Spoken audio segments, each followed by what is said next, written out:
بسم اللہ الرحمن الرحیم۔ نمبر 1، اسلامی تاریخ۔ حضرت ایوب علیہ السلام۔ حضرت ایوب علیہ السلام حضرت اسحاق علیہ السلام کی اولاد میں سے ہیں۔ ان کا شمار عرب کے پیغمبروں میں ہوتا ہے۔ وہ اللہ تعالیٰ کے نیک اور بڑے صابر و شاکر بندے تھے۔ انہوں نے صبر و شکر کی ایسی مثال پیش کی کہ خود اللہ تعالیٰ نے ان کے صبر و تقوی کی شہادت دی۔ وہ ایک کامیاب تاجر اور معاملات میں حد درجہ ایماندار ہونے کے ساتھ تقوی و پرہیزگاری میں بھی بے مثال تھے۔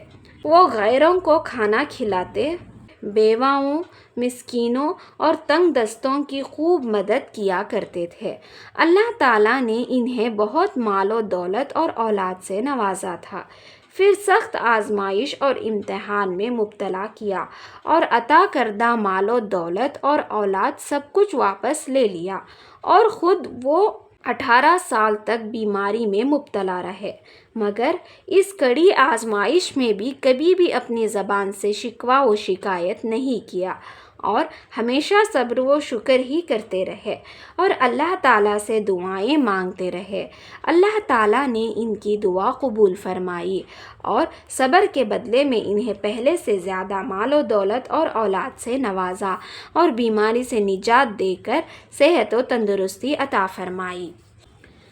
نمبر 2، اللہ کی قدرت۔ پرندوں کا فضا میں اڑنا۔ اللہ تعالیٰ نے پرندوں کو پر عطا فرمائے جن سے وہ اڑتے ہیں۔ کبھی پروں کو فضا میں پھیلائے رہتے ہیں اور کبھی سمیٹ لیتے ہیں۔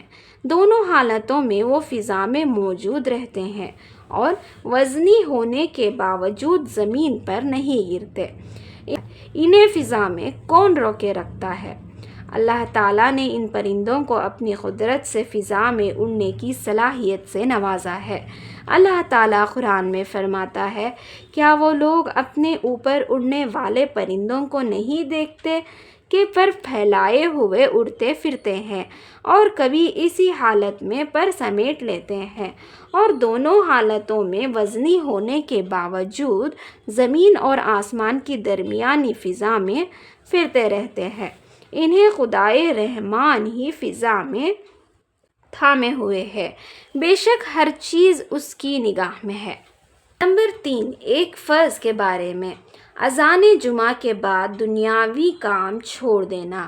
قرآن میں اللہ تعالیٰ فرماتا ہے، اے ایمان والو، جمعہ کے دن جب جمعہ کی نماز کے لیے اذان دی جائے تو سب کے سب اللہ کے ذکر کی طرف دوڑ پڑو اور خرید و فروخت چھوڑ دو، یہ تمہارے لیے بہتر ہے اگر تم جانتے ہو۔ خلاصہ، جمعہ کے دن اذان سننے کے بعد فوراً جمعہ کے لیے نکلنے کی تیاری کرنا اور سارے دنیاوی کام کاج کا چھوڑنا ضروری ہے۔ نمبر 4، ایک سنت کے بارے میں۔ غسل سے پہلے وضو کرنا۔ حضرت عائشہ رضی اللہ عنہا بیان کرتی ہیں کہ رسول اللہ صلی اللہ علیہ وسلم جب غسل جنابت کرتے تو پہلے دونوں ہاتھوں کو دھوتے، پھر نماز کی طرح وضو فرماتے۔ نمبر 5، ایک اہم عمل کی فضیلت۔ لوگوں کے فائدے کے لیے اچھا کام کرنا۔ رسول اللہ صلی اللہ علیہ وسلم نے فرمایا، 7 چیزیں ہیں جن کا ثواب بندے کے مرنے کے بعد بھی جاری رہتا ہے جبکہ وہ قبر میں پڑا ہوا ہوتا ہے۔ جس نے علم دین سکھایا، کوئی نہر کھودی یا کوئی کنواں کھدوایا یا کوئی درخت لگایا یا کوئی مسجد بنائی یا کوئی قرآن چھوڑ گیا یا کوئی اولاد چھوڑی جو اس کے لیے مرنے کے بعد مغفرت کی دعا کرے۔ نمبر 6، ایک گناہ کے بارے میں۔ کسی نامحرم کو دیکھنا۔ رسول اللہ صلی اللہ علیہ وسلم نے فرمایا، جس نے اجنبی عورت کی طرف نظر اٹھا کر دیکھا تو اللہ تعالیٰ قیامت کے دن اس کی آنکھوں میں آگ بھر دے گا اور جہنم میں داخل کرے گا، اور جس نے اپنی نگاہ کو نیچا کر لیا تو اللہ تعالیٰ اس کے دل میں اپنی محبت ڈال دے گا اور قیامت کے دن اسے جنت میں داخل کرے گا۔ نمبر 7، دنیا کے بارے میں۔ مال کا زیادہ ہونا۔ رسول اللہ صلی اللہ علیہ وسلم نے ارشاد فرمایا، اس وقت تک قیامت نہیں آئے گی جب تک تمہارے اندر مال کی اتنی کثرت نہ ہو جائے کہ وہ بہنے لگے، یہاں تک کہ مال والے آدمی کو اس بات پر رنج و غم ہوگا کہ اس سے کون صدقہ قبول کرے گا۔ وہ ایک آدمی کو صدقے کے لیے بلائے گا تو وہ کہہ دے گا کہ مجھے اس کی کوئی ضرورت نہیں۔ نمبر 8، آخرت کے بارے میں جنت کی صفات۔ قرآن میں اللہ تعالیٰ فرماتا ہے، وہ گھر ہمیشہ رہنے کے باغ ہیں جن میں پرہیزگار لوگ داخل ہوں گے۔ ان باغوں کے نیچے دودھ، شہد اور پاکیزہ شراب کی نہریں بہہ رہی ہوں گی۔ جس چیز کو ان کا جی چاہے گا وہ ان کو وہاں ملے گی۔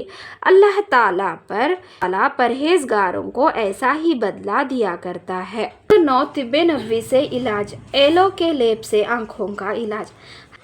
حضرت عثمان بن عفان رضی اللہ عنہ فرماتے ہیں کہ ایک شخص حالت احرام میں تھا جس کی آنکھوں میں تکلیف تھی، تو رسول اللہ صلی اللہ علیہ وسلم نے آنکھوں پر ایلو کا لیپ لگانے کو کہا۔ فائدہ: ایلو ہندی دماغ اور آنکھوں کے اعصاب کی خرابیوں کو دور کرتا ہے۔ نمبر 10، قرآن کی نصیحت۔ قرآن میں اللہ تعالیٰ فرماتا ہے، اے ایمان والوں، تمہارے اموال اور اولاد تمہیں اللہ کے ذکر سے غافل نہ کر دیں، اور جو شخص ایسا کرے گا تو وہی لوگ نقصان میں پڑنے والے ہیں۔